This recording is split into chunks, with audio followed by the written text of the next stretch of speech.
Estamos en nuestro primer programa y estamos con quien hemos ido llevando Tiempo de Toma desde hace ya 2 temporadas, junto a Efren Osorio y quien les habla, Tomás Sircho. ¿Qué tal, Efren? ¿Cómo estás? Muy buenas tardes a los auditores, buenas tardes, Tomás. La verdad es que fue un cierre de año, yo diría que reflejó exactamente lo que ha sido todo este año y el año anterior también. Tú lo graficabas muy bien en los detalles, pero efectivamente el berrinche de la ADC fue realmente insólito. Un berrinche casi de niños chicos, producto de un error, llamémoslo así, un condoro. Realmente fue un error garrafal que hizo la presidencia y el segundo piso con no invitar a quien correspondía. Pero la respuesta que dieron fue peor, fue pésima.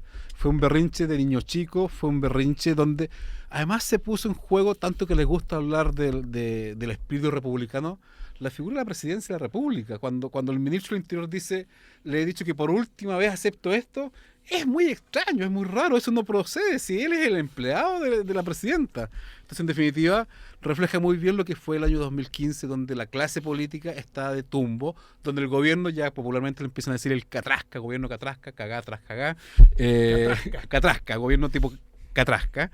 Entonces, sí, y te olvidaste de decir algo que no sé si lo analizamos la vez pasada, fue después, las declaraciones del hijo pródigo, de Dávalos, de Davalito, cuando muestra, yo diría, en carne viva las intrigas de Palacio, el nivel de descomposición que hay en el corazón de la presidencia de la República, donde no trepida en arriesgar la figura de su propia madre, donde dice que él teme de que le pongan algo en su computador al hijo de la presidenta. En el Palacio de Gobierno. Que trabaja en la moneda, en el Palacio de Gobierno, él teme que alguien le coloque un cazabobo en su computador. O sea, ¿de qué estamos hablando? Estamos hablando de una mafia, estamos hablando de lo peor de la delincuencia incrustado en el corazón de la moneda, y que hoy día en The Clinic aparece Erika Silva. ¿Se acuerdan de Erika Silva?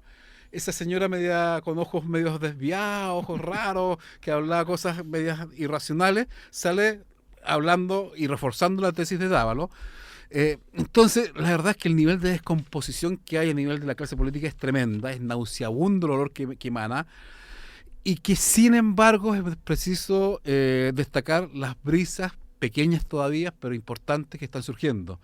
Y ahí la figura de Boric es realmente importante. Tú lo destacabas, Tomás. Realmente Boric es un diputado que está planteándose las cosas de una manera distinta, que está abordando la política sin negar la política, pero desde otra manera, desde otro ángulo. Viene a refrescar ese parlamento que está anquilosado, ese parlamento que está apolillado, ese parlamento que tiene olor a humedad, a cosas raras. Él, con su accionar y con su discurso, viene a refrescar todo eso, y sin embargo comienzan inmediatamente los ataques. Fulvio Rossi ha tenido una pelea tremenda durante los últimos días, le ha sacado cosas que supuestamente hizo la familia. Por otro lado, Carol Cariola en su Facebook también plantea cuestiones en contra de Gabriel Boric. Realmente, en vez de escuchar, en vez de plantear, en vez de cuestionarse lo que están haciendo, van a darle de palo a la única voz autorizada, a la única voz refrescante, a la única voz que en definitiva está trayendo una brisa primaveral frente a un Congreso que está realmente nauseabundo, y que es necesario replantearse. Más allá de las diferencias políticas, por último hay similitudes generacionales entre Cariola y Boris que no los deberían llevar a ese tipo de situación. El mismo Rossi fue un dirigente estudiantil en los 80, que está convertido en lo que está convertido, y debiese darse el momento de replantearse su accionar y no darle de palo a un diputado tan interesante como Gabriel Boric. Mira, yo creo que en este tipo de situaciones crece la figura de Gabriel Boric y crece también la figura de Laura Rodríguez. Muchos quizás ya no la recuerdan, muchos quizás no la conocieron, pero justamente en momentos como este, la frase fuerza que ella planteó en su momento de cara a la gente de espalda al Parlamento, que de algún modo ha sido tomada también por Gabriel Boric, creo que toma mucha potencia, y por eso es que habíamos pensado comenzar el año regalando un libro de Laura que fue reeditado ahora. ¿Cuál tenemos? Así es, tenemos para nuestros auditores que nos llamen planteándonos sus observaciones, sus propuestas, o sumándose a esta conversación, que nos llamen al 2977-1579, repito, 2977-1579. Vamos a obsequiar el libro A quien quiera escuchar, que es un libro que recopila los distintos discursos de Laura Rodríguez, sus distintas entrevistas, y una especie de ensayo donde ella habla del virus de altura y desarrolla la idea de que en los lugares públicos donde hay cierto poder, aquel candidato que sale electo, si no está atento, le entra un virus por ahí por el cerebro, que ronda ese virus que está al lado de las cámaras de televisión, de los focos de iluminación, se le mete en su cerebro, se le mete en su conciencia y se olvida que para llegar ahí representó a mucha gente y comienza a ligarse con los empresarios, a ligarse con boletas truchas. A quien quiere escuchar se llama el libro que regalaremos hoy día a los auditores que nos llamen al 2977-1579 o al 2977-1580. Las llamadas sí son en la segunda parte, después del corte, porque vamos a seguir conversando.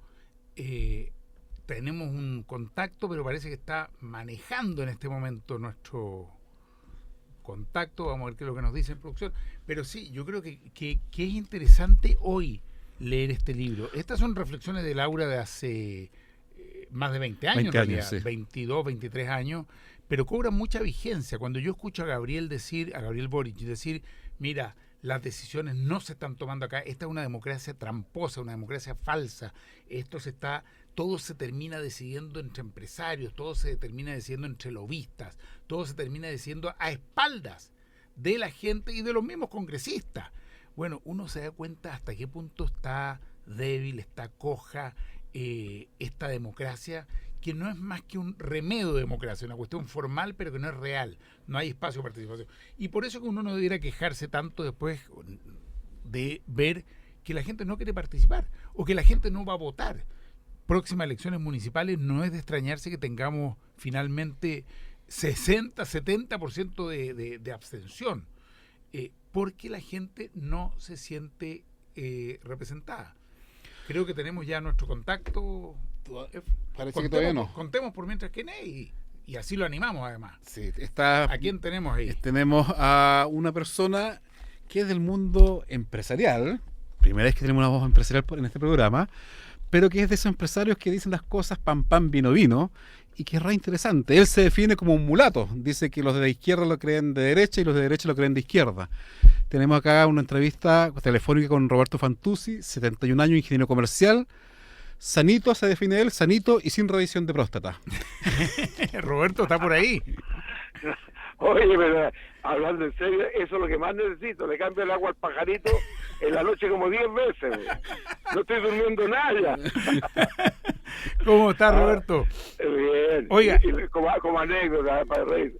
El otro día eché a ¿cómo se llama? A un toilet de discapacitado. Entonces me para la persona, pues si usted no es discapacitado. Y lo que lleva abajo no está discapacitado, de que está muerto. Y estamos los discapacitados. Me quedo mirando. Sí, pero vamos al tema. No, sí, yo lo he visto en varias actividades y bien sanito. Y además ahora, aparte de empresario, y quiero partir por ahí, Roberto, estás en otra actividad, que es una actividad a la cual convocó la presidenta en el Consejo, no sé cómo se llama exactamente, Consejo Asesor Presidencial por la nueva... Consejo Observador. Vengo de esa reunión, oye. Y la verdad que... Pero cuéntanos cómo se llama, porque la gente no sabe de qué estamos hablando. Consejo Observador, en el fondo son los que teóricamente, el rol protagonista lo van a hallar los facilitadores, los que van a hacer las reuniones con los cabildos. Respecto de la nueva constitución, estamos hablando. La nueva constitución, ya. Claro. Y tuvieron... su papel y su rol es que sea lo más transparente posible, diverso, y plasmarlo en un documento que puede traducir por personas que seguramente abogados que no han ido a términos de Gulello, ¿verdad? Y hoy día tuviste la primera reunión. No, esto vamos como 4 o 5. ¿Y qué pasó? ¿Qué es lo que vieron hoy día? Entonces, cuéntanos un poco. Hoy día están viendo en los currículos de los facilitadores cuál es el perfil que hacen los facilitadores. ¿Y es fundamental, ¿verdad? ¿Podemos mandar currículum? Por supuesto. El aviso a los diarios y todas las cuestiones que se tiene que hacer a la brevedad posible. No, sí. Es una actividad realmente impresionante el trabajo que involucra eso, para la tranquilidad de todos con 0 pesos, en el sentido que nosotros no somos remunerados, los que van a ser remunerados son los facilitadores. Don Roberto, le habla Efraín Osorio por acá en el micrófono. Una de las dudas que aparece justamente tiene que ver con eso. ¿Cómo este grupo de observadores, cuántos son? ¿12? 17. 17 observadores, Sí. que todos son personas interesantes, uno no puede cuestionar la cosa personal, pero como conjunto se supone que su rol es observar, yo diría casi, Observar. casi fiscalizar. Fiscalizar, que es imposible verlos todos. Entonces, o sea, ¿cómo? No, o sea, hacen muestras y seguramente se van a grabar algunas cosas. Todo eso ya se tiene todo contemplado. Pero ¿cómo? Esto, mira, ¿sabes lo que pasa? Que cuando uno empieza a analizar en detalle y uno empieza a poner la prueba, vamos a tener nunca una constitución así. Si todo lo que lo queremos corregir y dejarlo a la perfección, tampoco vamos a hacer absolutamente nada. Sí, pero de alguna manera la duda que hay en mucha ciudadanía tiene que ver con Sí. qué tan efectivamente representativo va a ser el trabajo de los cabildos, de los encuentros, y cómo evitar que alguien cercene lo que realmente se discute en esos cabildos y esos encuentros a través de la síntesis. No está claro el Pero procedimiento. Oye, pero la comunidad se expresa generalmente por su tipo de organización. Que empezamos a dudar también de las representatividades, como también se decía, bueno, estos observadores no representan a mucha gente. Tendríamos que tener los 17 millones, no sé cuántos votarán, la verdad que deben ser unos 10, 12 millones, representando a los observadores. La representatividad de todo esto, lo importante es que las personas perciban de alguna manera que hay oportunidades de manifestar sus inquietudes, que faltan canalizar de alguna manera todos esos antecedentes. Roberto, el equipo ¿va a fijar alguna posición o postura respecto de cómo debería ser el proceso? Es decir, si deberíamos avanzar hacia una asamblea constituyente, participativa, o si esto se debería hacer. ¿Les corresponde un rol al respecto? No, mira, lo que yo tengo entendido que hasta ahora es así.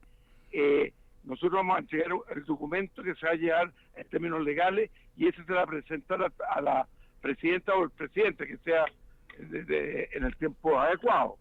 Y ellos tomarán la decisión de hacer un plebiscito, de hacer o llevarlo al Congreso. Ya son decisiones que se van a tomar en el momento que se tenga el proyecto de constitución, en el fondo. Sí, don Roberto, pasando a otro tema, usted como Roberto, como empresario, se han mandado unas frases súper interesantes. Por ejemplo, dijo, muchos empresarios actuales se ganaron la plata gracias a las pasadas. No se la han ganado con el sudor de su frente como lo hacía mi papá, por ejemplo. No, y eso es efectivo. Entonces, esa es la pregunta que quiero hacerte, Roberto. Frente a esta crisis que hay, esta crisis empresarial de descrédito, donde la colusión aparece por todos lados, ¿cuál es tu mirada de cómo resolver esto y cómo efectivamente pasar a otra historia frente a esta actividad en Chile? ¿O simplemente no hay solución? Haciendo un poco de historia, la imagen que yo tengo de mi papá, incluso en ciertas oportunidades de overall, eran otras generaciones que tampoco podemos decir y copiarla exactamente igual y replicarla, ¿verdad? Eran otros mundos. Claro, hay muchos empresarios que se dedican al buen sentido de especulación. No estoy diciendo que sea malo.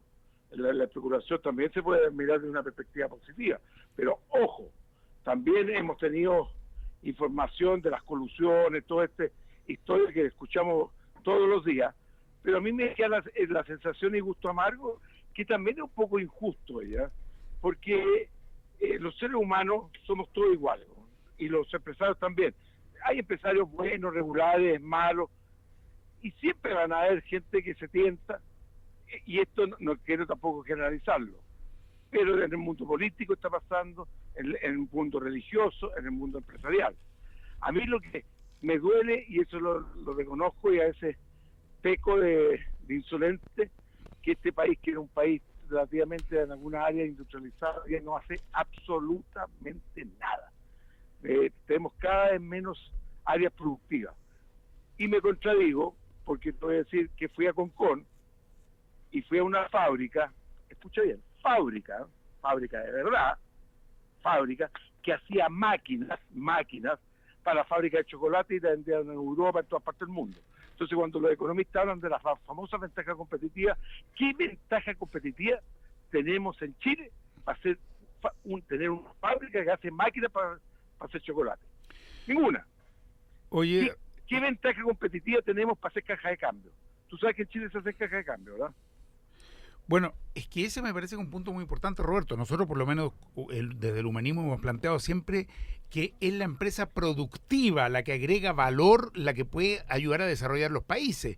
Y lamentablemente son otros los que han ido generando una imagen empresarial bastante lamentable, que ya no se los pueden ver como excepciones. Fíjate, en una mirada muy rápida, uno ve el grupo Penta financiando política, el grupo Corpesca, que es de Angelini, ¿no es cierto?, comprando votos para la ley de pesca, el grupo Mate con la colusión del papel Palcu, ¿no es cierto?, para el confort, los pollos, Aristía y el otro, ¿no es cierto?, fijando los precios, igualando los precios, las farmacias, Ahumada, Cruz Verde y Salco Grande, pero mira, termino, La Polar y Cencosud. Entonces, yo sé que los productos... Pero ¿dónde está el pecado de este país? No creo que sean en las personas, sino que el derecho que se le dio a esas personas de la concentración económica. Eso es lo que te quiero preguntar. Tú que eres un empresario productivo, ASEXMA, exportadores, manufacturados, ¿cómo ves eso? Porque lo de usted ha sido otra cosa, ha sido de remangarse la camisa y trabajar para generar valor. Justa. Ese es la gran duda a mí de este gran modelo que tanto se habla, ¿verdad? Donde la economía social de mercado, que tiene re poco de social, porque hemos visto que todas las reformas que se están discutiendo hoy día es por un déficit, y principalmente no dejar a un lado la salud. Date cuenta, yo voy a la clínica Santa María y me atienden en media hora. El mismo señor que tiene FONASA va a un hospital y lo atienden 6 meses. Entonces hay un grado de iniquidad reflejado en la salud enorme para mi opinión personal. Y eso también somos responsables los empresarios.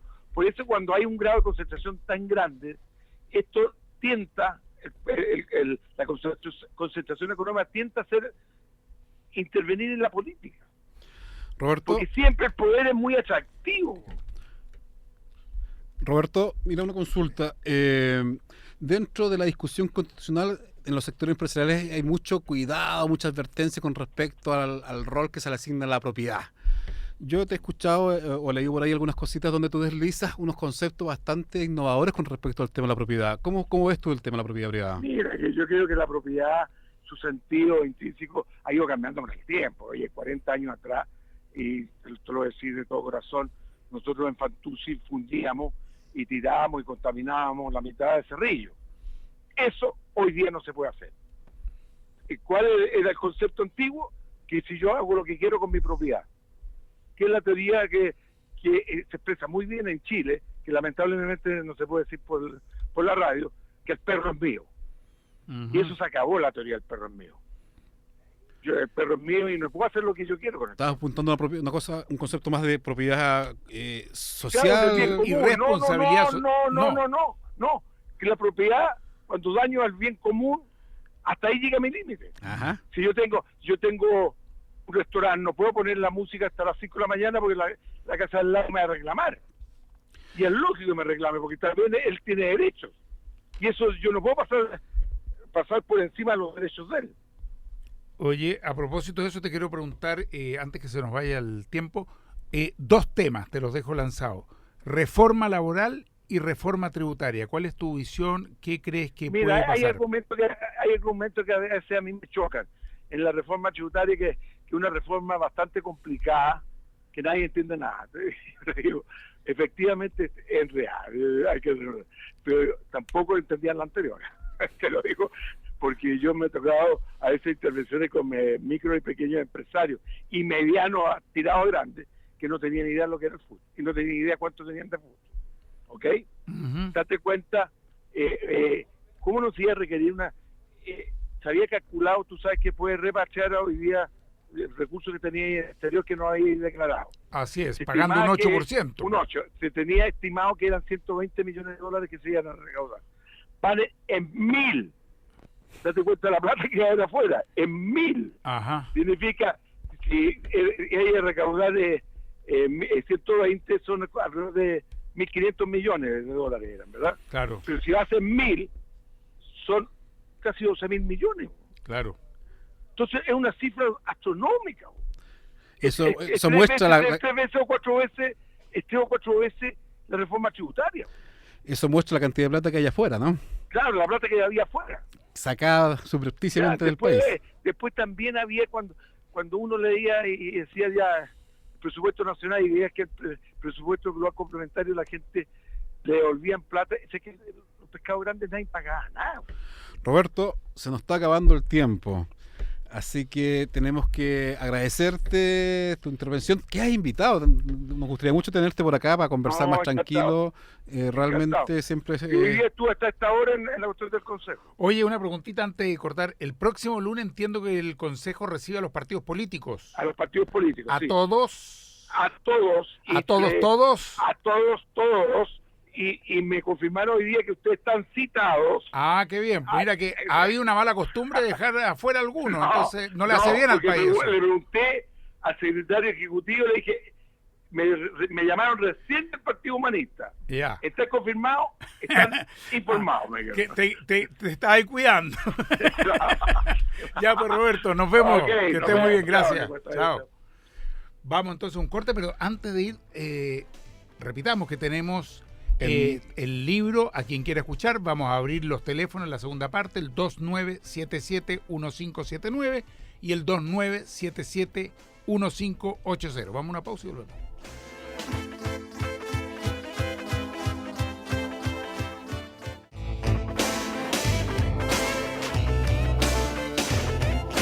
En Radio Universidad de Chile estamos presentando Tiempo de Tomas, una mirada humanista del acontecer político, social y cultural de Chile y el mundo.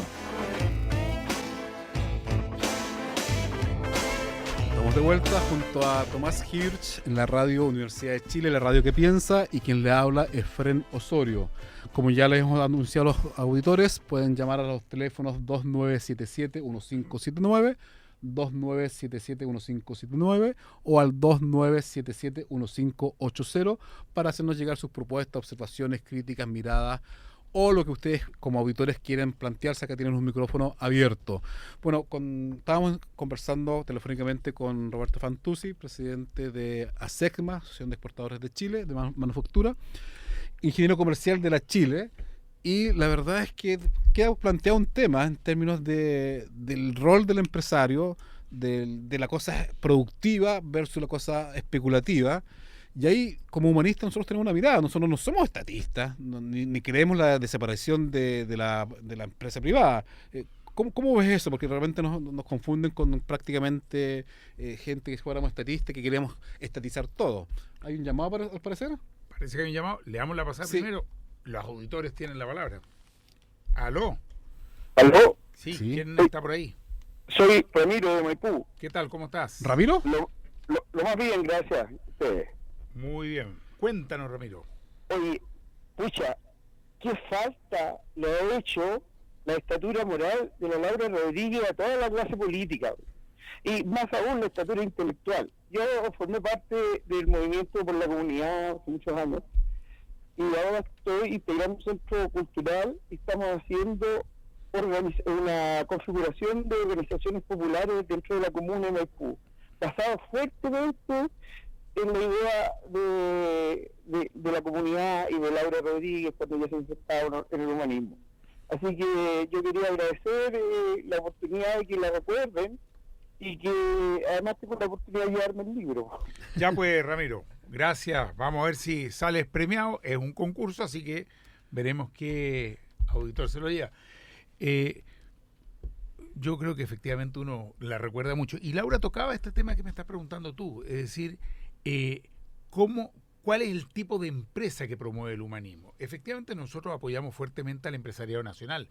Creemos que es muy importante la labor productiva y que hay que buscar modos de complementar y de que converja el empresario productivo junto a los trabajadores, y por supuesto hay un rol importante también para el Estado en términos de facilitar los créditos, la capacitación, la asociatividad. Esos son los roles del Estado.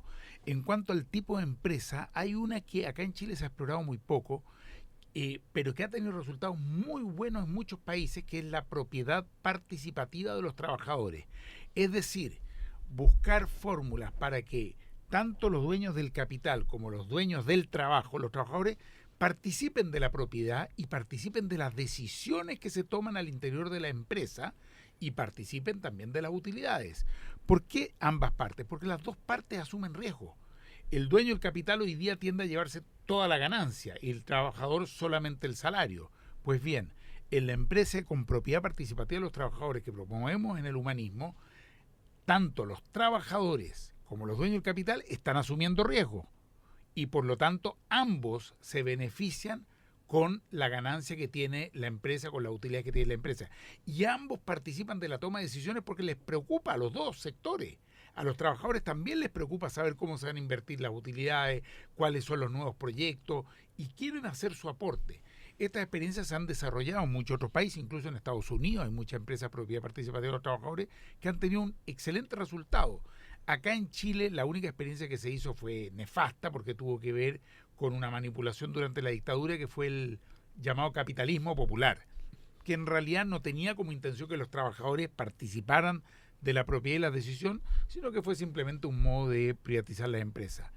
Ese mecanismo de la propiedad participativa puede convivir también con la empresa privada y con algunas áreas de empresas estatales que son las empresas estratégicas como energía, minerales, en fin, el agua, etcétera. Esa es la propuesta que el humanismo está impulsando. Claro, pero detrás de eso, en el fondo, hay un concepto que va en contra del sentido común actual, producto de del sistema capitalista. Actualmente parece obvio que si la empresa entra en dificultad, el trabajador se ha despedido y se vaya con las leyes sociales que son mínimas.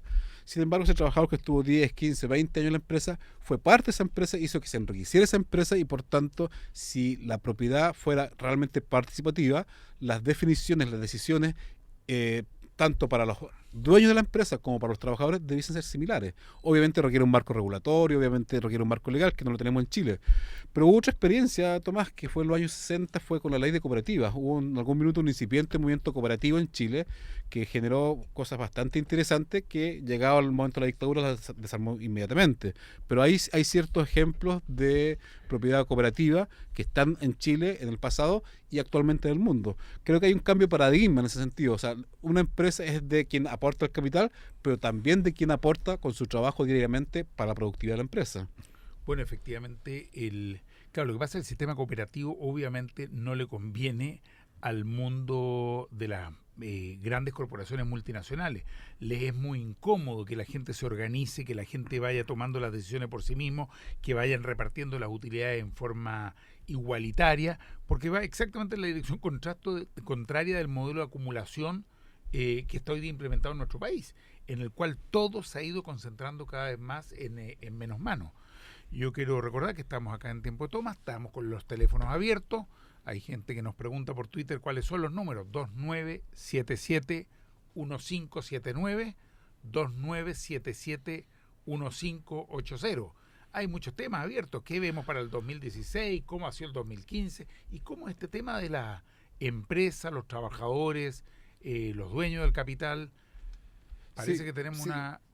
La verdad es que en definitiva, antes que entre la llamada, estamos inmersos en un sistema neoliberal donde la especulación, donde la cosa financiera está con mucha más importancia que la cosa productiva. Y por eso escuchar a empresarios como Roberto Fantuzzi genera una aproximación distinta al tema. Tenemos otro llamado, me parece. ¿Tenemos llamado? ¿Quién está por ahí? ¿Aló? ¿Aló? ¿Con Hola, quién hablo? mi nombre es Eric, yo soy dirigente sindical y estaba escuchando atentamente a este caballero Fantuzzi, lo he escuchado en otras oportunidades y quizás es uno de los pocos empresarios que dejan algún tipo de apertura. Ustedes conocen perfectamente al empresariado chileno, su posición política, ideológica, y que bajo ningún punto de vista van a dejar de ganar 1.000 y no van a permitir por ningún motivo que los trabajadores les quiten ese 1%, o sea, por ningún motivo van a pretender ganar 999. Siempre 1.000, no importa el resto, no importa el medio ambiente. De hecho, llegaron a decir que las reformas laborales que se estaban instaurando ponían en riesgo la democracia de este país. A otros dijeron que se necesitaba un nuevo Pinochet y así sucesivamente. A propósito, Entonces, Eric, a ti como dirigente sindical te aprovecho a preguntar, ¿qué te parece la reforma y el camino que ha ido tomando el gobierno al respecto? Mire, yo le preguntaría, ¿qué reforma? Ajá, bien. Que hasta ahora, hoy día, empezaron las reformas y hoy día, ¿qué queda? Hoy día no hay nada. Uh-huh. No hay hay nada. El problema básicamente es nuestro, el problema es de los trabajadores de este país, que no tenemos la organización para producir el cambio. Eric, ese es el grave problema. Eric, y tu mirada con respecto a la Central Unitaria de Trabajadores, que supuestamente debería estar representando las demandas de los trabajadores, ¿cuál es? Lamentablemente, yo es lo que siempre he dicho yo, lamentablemente la cúpula de la dirigencia sindical militan en partidos que sostienen el modelo y están enquistados en el gobierno. Por tanto, ellos obedecen a las órdenes de partido en términos generales.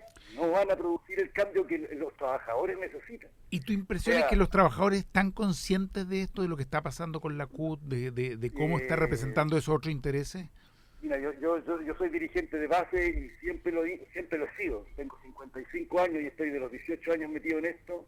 Y lamentablemente nuestros compañeros, los trabajadores de base, están preocupados de cualquier cosa menos de esto. Esto no les interesa en términos generales. Cuando yo hablo de política sindical, política ideológica o entender el proceso político en que estamos metidos, los trabajadores me miran con una cara de marciano que me la encargo, o derechamente me dicen, ya este weón está hablando weá. Ya pues, Eric, te agradecemos. Es así. Te agradecemos. Efectivamente, sucede eso en un país despolitizado, efectivamente. Muchas gracias. Lo que nos ha dicho.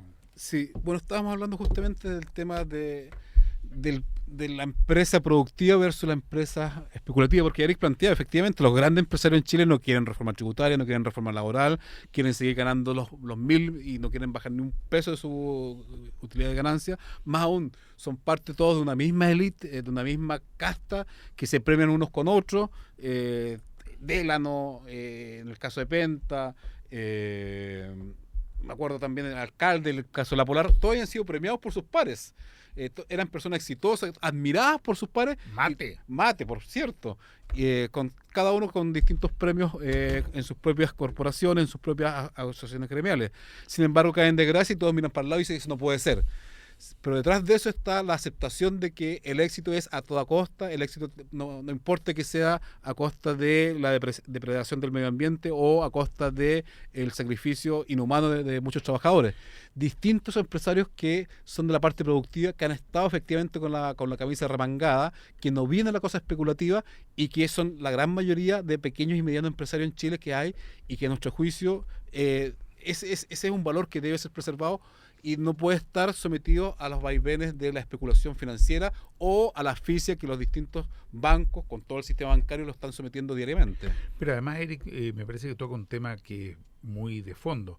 Él decía, ¿qué reforma laboral? Y efectivamente se ha terminado con una reforma totalmente al servicio y al interés de grandes poderes económicos una vez más, y nos encontramos con partidos que se supone que representan teóricamente a la clase trabajadora, que aprueban así como así artículos y partes de esa ley que les quitan derecho a los trabajadores en vez de dárselo. Entonces es insólito que hoy día en democracia, 25 años después de la dictadura, hayan elementos dentro de esa ley que son peores de lo que hemos tenido hasta ahora. Entonces uno dice, bueno, ¿de qué reforma me está hablando?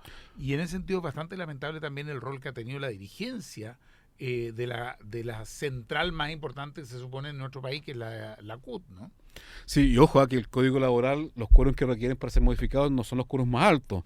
Efectivamente, la nueva mayoría y la Concertación antiguamente, en distintos periodos, ha tenido los quórum para hacer la reforma laboral y nunca ha querido hacerlo. ¿Por qué razón? Porque se han sometido a las presiones del mundo empresarial, de los grandes grupos económicos, y han sido tremendamente tímidos y han entrado finalmente en su mismo mundo, han entrado en su misma lógica y finalmente se han olvidado de lo que son las demandas legítimas de los trabajadores, demandas que por lo demás están presentes en países desarrollados. No estamos hablando acá de demandas que tengan que ver con la ex órbita soviética, no estamos hablando de países de izquierda, estamos hablando de países civilizados europeos que tienen una serie de beneficios sociales que están presentes en sus respectivas legislaciones laborales. Fíjate que esto me lleva a mí a otro tema vinculado, pero me parece muy importante, y es todo esto se puede lograr en la medida que uno tiene mayor espacio de participación social, mayor espacio para que sea la ciudadanía y sus organizaciones sociales los protagonistas. Y eso también depende del tipo de organización social que haya, el tipo de constitución. De ahí nuestro permanente impulso a que tengamos en Chile una nueva constitución a través de una asamblea constituyente. Pero también hay otro aspecto sobre el cual quería conversar y preguntarte, y es el tipo de organizaciones políticas que tenemos y el tipo de leyes políticas que permiten o inhiben la participación. En Chile ya sabemos que hasta ahora crear partidos políticos ha sido siempre muy difícil, sostener los partidos políticos también. Hay un intento de muchos grupos nuevos de crear nuevos cauces políticos, un poco que reemplacen también a la gerontocracia política, digamos, los partidos dinosaurios que tenemos en Chile. Y así es como vemos en la derecha, en la izquierda, en distintos sectores, intentos, sobre todo de grupos nuevos, jóvenes. Entiendo que el gobierno está trabajando en un proyecto de reforma a la ley de partidos políticos. ¿Cómo ves ese tema? ¿Propende a más participación? ¿La impide? Sí, claramente estamos dentro de una crisis de la arquitectura política que fue diseñada a fines de los 80, en las postrimerías de la dictadura, después de la derrota en el plebiscito. Se genera ahí un acuerdo entre lo que era la entonces concertación, sectores de la entonces concertación y el pinochetismo que estaba dejando el poder, y se amarran distintas cosas. Entre esas se dejó muy firme la ley de partidos políticos, que permitía la existencia de partidos que fueran funcionales al sistema, partidos que fueran que no cuestionaran el modelo. Sin embargo, eso está haciendo crisis, pero tenemos un llamado, y acá en esta hora, en estos momentos, los auditores tienen la palabra. Así que, ¿con quién tenemos al teléfono? Hola, buenas tardes. Hola. ¿Cuál es tu nombre? Nicolás de Isla de Maipo. Nicolás, cuéntanos. Sí, bueno, quería felicitarlos por el programa y me gustaría hacerle una pregunta, pero antes contarles que los trabajadores de la Dirección de Biblioteca, Archivos y Museos llevamos 20 días paralizados por un proyecto de ley en el que nos invitaron a participar durante 6 meses, que es el proyecto de ley del Ministerio de las Culturas, y finalmente el gobierno no recogió nada de lo que se habló de proceso participativo y, bueno, enviaron la firma de la indicación sustitutiva al Parlamento. Entonces, contar y socializar esto de que los bibliotecas, archivos y museos estamos cerrados hace 20 días y nos parece súper preocupante esto que se hable de participación cuando a la larga el Ejecutivo sigue tomando las decisiones sin escuchar a los trabajadores. Así es, pues, así que un saludo fraterno a todos los trabajadores de la Dirección de Biblioteca, Archivo y Museo. Efectivamente, ya mucho tiempo en paro. Te agradecemos la intervención. Y bueno, y Nicolás tiene acá la posibilidad de contarnos un poco cuál es la demanda que ustedes están teniendo. Y tenía una pregunta además, dice Nicolás, parece. Sí, sí. Lo que pasa es que la DIVAM tiene 86 años como institución, y en este proyecto quedamos como servicio que simplemente ejecuta políticas públicas, y lo que nosotros queremos es subir de rango y ser una subsecretaría que pueda pensar y ejecutar políticas públicas a nivel nacional. Perfecto. Y la pregunta, me parece súper interesante eso que hablaban sobre el acumular en estos tiempos neoliberales y capitalistas. Quería preguntarles si ustedes creen que va a haber un cambio de switch a nivel como de humanidad, en el que entendamos que acumular dinero no nos hace más felices. Encuentro súper interesante hacerse esa pregunta y ver qué opinan ustedes. Bueno, gracias, Nicolás. Vamos a cortar porque viene otro llamado, pero te voy a responder. Creo que es un tema muy de fondo, por lo menos para el humanismo. Nosotros nos planteamos que la transformación es una transformación simultánea, tanto personal como social. En otras palabras, no basta con decir vamos a cambiar tal ley o tal decreto o tal constitución. Es importante, pero aquí tiene que haber un cambio personal, aquí tiene que haber un nuevo modo de enfrentar también la vida. Aquí tiene que haber una nueva actitud que fortalezca las relaciones humanas, la no violencia como metodología de acción. Aquí es necesario entender que mientras mantengamos el dinero como valor y preocupación central, las cosas, van a seguir como están, con los bancos como catedrales, con los... el dinero, los malls como las grandes catedrales. Entonces sí es necesario un cambio de prioridades. ¿Qué pasa si ponemos al ser humano como valor central? ¿Qué pasa si se prioriza de otro modo? Así que sí, creo que efectivamente ese es un tema muy central. Sí, la verdad es que estamos planteándonos una mirada distinta que, tal como decía Eric, y también seguramente Nicolás, muchas veces es hablar a la gente no escucha, la gente quiere saber exactas cuestiones súper concretas, y en un país despolitizado, donde se sospecha de cualquier tipo de organización, es re complicado el trabajo sindical, y en ese sentido el saludo a Eric y a Nicolás, que están llevando adelante su labor gremial o sindical, es re importante, re interesante, porque significa muchas veces dejar de lado a la familia, muchas veces estar bajo sospecha de su jefatura, o incluso arriesgar sus respectivas fuentes de trabajo. Pero volviendo a la pregunta que me hacías, Tomás, en términos de la ley de partidos políticos, yo estaba explicando que en definitiva acá hay una arquitectura que había sido diseñada a fines de los 80 y en las postrimerías de la dictadura, que está haciendo crisis. Después de las movilizaciones del 2011, la verdad es que ya nadie discute de que acá se requiere un cambio.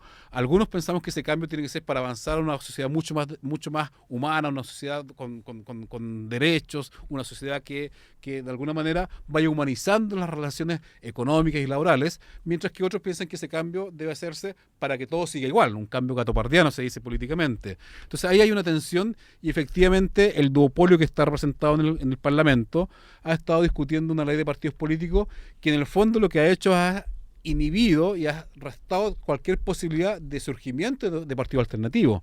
Acá ni siquiera estamos hablando de partidos de izquierda, estamos hablando de partidos alternativos de derecha, de centro, de izquierda, que están surgiendo. Amplitud por el lado de la derecha, Evópoli por el lado de la derecha, Revolución Democrática como alternativa distinta, Izquierda Autónoma, nosotros Convergencia mismos, Convergencia Izquierda, la Izquierda Libertaria. Hay una cantidad enorme de distintas expresiones, porque este país es heterogéneo, este país es diverso, y eso es un gran valor. Sin embargo, el neoliberalismo y el diseño de la arquitectura política intenta homogeneizar, y por otro lado los partidos tradicionales del Parlamento se sienten amenazados por este surgimiento de figuras como Gabriel Boric, y lo que hacen es elevar las umbrales para la creación de partidos y hacer más exigente la permanencia de un partido político en Chile, en circunstancias que los campeones de la libertad de mercado y de la igualdad de oportunidades, como se dicen algunos, en la práctica finalmente legislan para poniendo barreras de entrada, poniendo cada vez más difícil la posibilidad de que surjan distintas alternativas políticas, y eso es realmente nefasto. Tenemos otra llamada. Me dicen que está Juan de Providencia. Sí, buenas tardes. ¿Qué tal? ¿Cómo está? Buenas tardes. Cuéntanos, Bien, Juan. Gracias. Ustedes también están bien, noto eso por lo menos. Así es, empezando aquí con entusiasmo el nuevo año. Tienes que bajar un poquito la radio, Juan. Gracias. Mire, me preguntan la siguiente. Baja la radio. Se está acoplando. ¿Qué pasa con potencias? A ver, Juan, tienes que bajar tu radio porque se está acoplando, no se escucha muy bien. Ya. ¿Qué pasa con las potencias? Con el resto de las potencias, salvo China, que no compran, o sea, no sé si están fabricando en maquinaria pesada sin cobre, porque no puede ser que China tenga el monopolio de todo en cuanto a las compras de cobre a Chile, por ejemplo. Porque hay un problema en China y el cobre baja de inmediato. ¿Y qué pasa con la industria pesada de Estados Unidos, de Europa y de otros países asiáticos y de Latinoamérica incluso? Están consumiendo menos cobre. ¿Qué ocurre? Porque está bien, pues si una potencia no nos compra, pero otras potencias nos podrían comprar, pues entonces no entiendo. Algo pasa en la industria del cobre a nivel mundial. Perfecto, Juan. Gracias. Eso es todo. Gracias. Bueno, yo no sé qué pasará a nivel mundial, pero lo que sí tengo muy claro es que Chile tendría que pasar de una vez por todas de exportar cobre, piedra, pescado, celulosa, a generar valor agregado, que se llama. Es decir, a exportar productos fabricados a partir del cobre, productos fabricados a partir de la madera, productos envasados, maquinaria, equipos, tal como explicaban al comienzo Roberto Fantuzzi, que hay algunos que están haciendo maquinaria. Mientras sigamos la exportación de materias primas, siempre vamos a estar dependiendo de los vaivenes de la economía mundial y de si China compra más o si Corea compra menos, y evidentemente son recursos que además se van agotando. Tenemos que llevar la economía nacional a ser una economía productiva que genera valor agregado, que produce a partir de esas materias primas, y eso sin duda que permite una producción mucho más estable y más sólida como país. Sí, la verdad es que ha sido realmente un desbarajuste, que haber tenido 10 años un precio del cobre realmente altísimo, y que eso no se haya aprovechado justamente para generar una base productiva con mayor diversificación. Ha sido un tremendo error de quienes han dirigido la economía y también de los grandes grupos empresariales que lo que han hecho es sacar la plata y, tal como decía Roberto Fantuzzi, invertirla afuera. Se nos está yendo el tiempo, así y tenemos que sortear el libro. Agradecerle a Aldo Miranda que estuvo en los controles y ya viene el Bellocino con Argogeria, mientras Tomás está con la tómbola electrónica. Deme el stop y decimos quién se ganó el libro. Alto, bien. Número de la vuelta, esto es número 1, don Ramiro de Maipú se ha ganado el libro de Laura Rodríguez. A quien quiera escuchar tiene que venir a buscarlo acá a la Radio Universidad de Chile. Miguel Claro 509, desde mañana en la mañana por RTVE Libre, y nosotros nos vemos próximo lunes. Un gran abrazo a todos los auditores. Un abrazo. Más.